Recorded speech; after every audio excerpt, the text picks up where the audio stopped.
Magandang araw sa inyong lahat. Ako si Jocelyn at ngayon ay pag-uusapan natin Ang official announcement ng Bureau of Customs Commissioner na si Commissioner Nepomuceno tungkol sa pagsususpend ng QR code kung kayo ay magta-travel sa Pilipinas, pero ito lamang ay para doon sa mga walang ide-declare na goods pauwi ng Pilipinas. So sabi din niya, Pilipinas lang ang bansa na kailangang i-scan ang e-travel code para maka-exit sa customs. So, good news po ito sa lahat ng mga pasahero na uuwi ng Pilipinas. Pero, kung meron kayong ide-declare na goods, ay kailangan nyo pa rin i-scan ang QR code. So, hinanap ko ang official announcement ng Bureau of Customs Commissioner at nakita ko ang official announcement na ito sa website. Nakalagay dito na ang Bureau of Customs ay temporarily suspends green lane clearance scanning. So ito pong e-travel QR code ay kailangan pa rin sa customs kung meron kayong ide-declare na goods at kailangan din ng e-travel sa immigration. Temporary lamang ito para may streamline ang passenger processing. So lahat pa rin ng pasahero ay kailangan pa rin mag-register sa e-travel app at kailangan pa rin i-accomplish ang customs declaration form before arrival. Kapag na-generate ang QR code at wala kayong ide-declare, mas mabilis na ang pag-exit sa customs. So, effective po ito, August 14, 2025. At kung meron kayong ide-declare, ay kailangan pa rin i-scan ang QR code kung dadaan ng customs. Ibinalita rin ito para ma-announce sa mga pasahero na uuwi ng Pilipinas na kung wala kayong ide-declare na taxable goods, hindi na kailangan dumaan sa ikalawang QR code. Good news pa rin ito dahil base sa announcement ng Bureau of Customs Commissioner na 90% pala ang mga pasahero na wala pong idine-declare na goods. So good news pa rin po ito kahit na kailangan pa rin mag-register for e-travel. So malay nyo, eventually ay tanggalin ang e-travel registration sa mga pasahero. Pero in the meantime ay suspension lamang po ito ng QR code kung wala po kayong baggage declaration. Ito po, kung green po ay walang baggage declaration, ay wala pong scanning. Nung umuwi ako ng Pilipinas ay meron po akong baggage declaration at kung meron po kayong baggage declaration ay kailangan pa rin i-scan ang QR code para maka-exit sa customs. Gaya ng nabanggit ko, importante na mag-register sa e-travel. Required po ito sa lahat ng pasahero. ang e-travel po ay isang travel platform kung saan ang mga pasahero na dadating at lalabas ng Pilipinas ay kailangang mag-register sa e-travel. Lahat po ng pasahero, wala pong exceptions, pero kung hindi kayo nakapagparehistro bago kayo magbiyahe, doon po kayo sa airport magpaparehistro. Pero i-advise ko po sa inyo na bago kayo mag-travel sa Pilipinas ay kailangan nyo nang magparehistro within 72 hours prior to your departure. So ibig sabihin within 3 days, pwede na kayong magpa-register. Pero kung gagawa kayo ng account nyo sa e-travel, pwede po kayong gumawa ng account ninyo or mag-sign up for e-travel anytime. Ibig sabihin, kahit hindi within 72 hours or within 3 days, pwede na po kayong mag-sign up. Mas madali pong mag-sign up kung kayo ay gagamit ng computer or laptop or personal computer. Kasi po kung gagamit kayo ng inyong phone, mas mahirap pong kumuha ng selfie dahil meron pong picture na required para sa pagpaparehistro. Mas mapapadali ang pagpaparehistro sa e-travel kung kayo ay gagamit ng inyong computer or personal computer. Kung hindi kayo marunong gumamit ng computer, kailangan po magpa-assist po kayo sa iba para makapag-register sa e-travel. At pangalawa, kailangan po meron kayong valid na email address. At kung kayo ay babiyahe kasama ang inyong pamilya, pwede po sa isang account owner. Kasi merong option sa e-travel na pwede kayong mag-add ng family member. Meron pong drop-down na makikita kung ano po ang relationship ninyo sa pasahero. Ganito po ang pagpaparehistro sa e-travel. Ngayon, ang ginamit ko sa pagre-rehistro ay ang aking US passport para merong consistency sa aking ticket at itinerary. Paglapag ninyo sa airport ay makikita sa bawat sulok ng airport ang notice na ang e-travel registration ay mandatory. So lahat ng pasahero must complete the e-travel prior to arrival or departure from the Philippines. So nakalagay dito, failure to register may be a cause for denial of entry. At kung hindi naka-roaming ang phone ninyo ay may hirapan kayo na mag-connect sa internet pagdating sa airport. Ito ay base sa experience ko, although meron na akong e-travel registration pagdating ko doon at nag-try po akong mag-connect at mahirap po makakonect ng internet sa airport. At isa pa ay kung first time yung magre-register for e-travel, pwede nyo pong gawin ito ahead of time, hindi po kailangan na within 3 days. So kung gagawa kayo ng bagong account, you can make an account ahead of time kahit mga 1 month or 2 months of travel. Pero yung registration na information ng inyong flight information ay within 3 days po ito dapat ay nakalagay na doon para makuha nyo ang QR code nyo. Sa aking experience, mas madali ang gumamit ng computer pero kailangan pa rin ng picture. So mag-upload na kayo ng picture sa inyong computer at kung gagamit kayo ng mobile phone at magda-download ang app, ay kailangan yung mag-take ng selfie. Yun po ang medyo mahirap.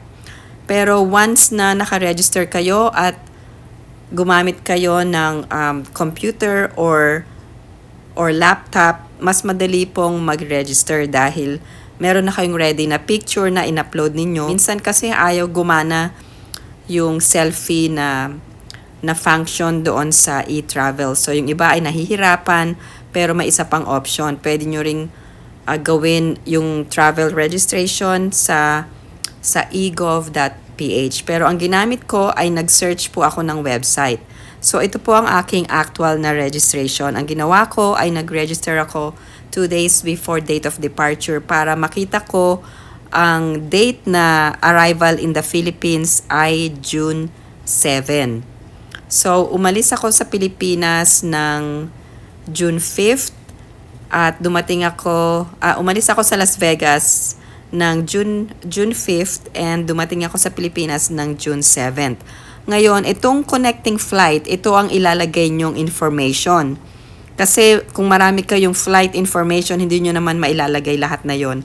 Ang importante ay yung last na flight nyo papunta ng Pilipinas. So ito ang aking actual na registration from Las Vegas to Korea, then Korea to Manila. So yung flight information ang flight information ay Korea to Manila. Ngayon, kapag natapos na ang inyong registration sa e-travel, ay nakakonect na rin ang Philippine Customs Declaration. Ngayon, 2 declaration ang gagawin nyo. Una, yung customs, yung mga items na dadalhin. Pangalawa ay ang foreign currency declaration. Ngayon, kung meron kayong kasamang pamilya, ay pwede nyo nang isama sa registration nyo ang inyong either asawa nyo or anak ninyo ay pwede ng isang account lamang at isang email address lamang para sa lahat ng members ng family. So yun ang ginawa ko dahil kasama ko ang aking anak na babae. At isang email address lang ang ginamit ko. Pero 2 ang QR code na makikita nyo sa inyong email address. Dito sa General Customs Declaration Form ay pwede nyong ilagay ang amount of goods na pinurchase nyo galing sa ibang bansa. Maraming tanong dito sa number 2 sa foreign currency. In excess of $10,000. Kailangan bang i-declare? Yes, if in excess. Ngayon, ano ba ito? Individual or family? Ito po ay family declaration kung kasama nyo ang inyong pamilya. Pero kung mag-isa lang kayo, ay isa lang ang amount na i-declare ninyo. Isa pang importante itong number 9, itong electronics or mobile phones in excess of quantities for personal use. Halimbawa, kung mag-isa lang kayo pero mga 10 phones ang dala nyo, so maka-question po ito dahil makikita sa scanner ang mga dala nyong electronic. So nabanggit ko rin na meron akong i-declare pero mga personal na pasalubong po ito at hindi po ito for sale. So dineclare ko lang dito sa other goods not mentioned above yung mga items gaya ng mga groceries na binili ko dito sa US. Hindi naman po maraming items ang dinala ko dahil nag-box na ako ahead of time. So ito lamang ay para lang mapuno or magamit ko lang ang aking checked baggage. So sayang naman, 'di ba? So kung magdadala ka rin lang ng bagahe ay punuin mo na ng pasalubong. Pero ang dinala ko lang dito karamihan ay mga food items at saka yung ilang mga body mist. At ito na, sa customs declaration, kailangan ng selfie, kailangan din ng signature. At ito na po ang actual na QR code after ng aking registration. Kung kayo ay magre-register within 72 hours, tandaan po ninyo na ang Pilipinas ay 15 hours ahead kung kayo ay galing sa US. So, ang i-advise ko kung maggagawa kayo ng account, pwede kayong gumawa ng account ahead of time, not necessarily within 72 hours. Pero kung kayo ay babiyahe na, i-advise ko na mag-register kayo ng 2 days before ng inyong flight. Kung ang flight niyo ay Friday, mag-register na kayo ng Wednesday para mag-show po ang date of arrival kung meron kayong connecting flight. So, nangyari po sa akin ito dahil meron akong connecting flight. So, I'm flying from Las Vegas to South Korea to Incheon Airport, and then from Incheon, I'm going to Manila. So, ang flight number na ilalagay ninyo kung meron kayong connecting flight ay yung last flight papunta ng Manila or yung flight papunta ng any entry point sa Pilipinas. So, for example, ako ay from Las Vegas, babiyahe ako ng Manila, Las Vegas to Korea, Korea to Manila. So, yung ilalagay kong flight number is from Korea to Manila kasi yun ang mag-show na flight number doon sa date of arrival. Kung maaga kayong magpaparehistro sa e-travel, tandaan ninyo na hindi mag-show ang date of arrival unless 2 days po ang pagpaparehistro. Kung ang date of departure nyo, for example, ay Thursday, maganda po ay 2 days ahead kayo magpa-register sa e-travel dahil kung meron kayong connecting flight, lalabas po ang connecting flight information doon sa e-travel sa date of arrival sa Philippines. Kung kayo ay babiyahe bilang isang pamilya, pwede pong isang registration na lang po doon sa account owner. Pwede kayong mag-add ng family member at pwede nyong i-enter ang information ng family member. Kung kayo ay mag-asawa na babiyahe, pwede kayong gumawa ng separate e-travel registration at pwede ring mag-add ng family member sa isang account owner lang. Sa mga nagtatanong, hindi na kailangan ng COVID vaccination dahil tinanggal na ang requirement na ito. Merong portion na health declaration sa e-travel.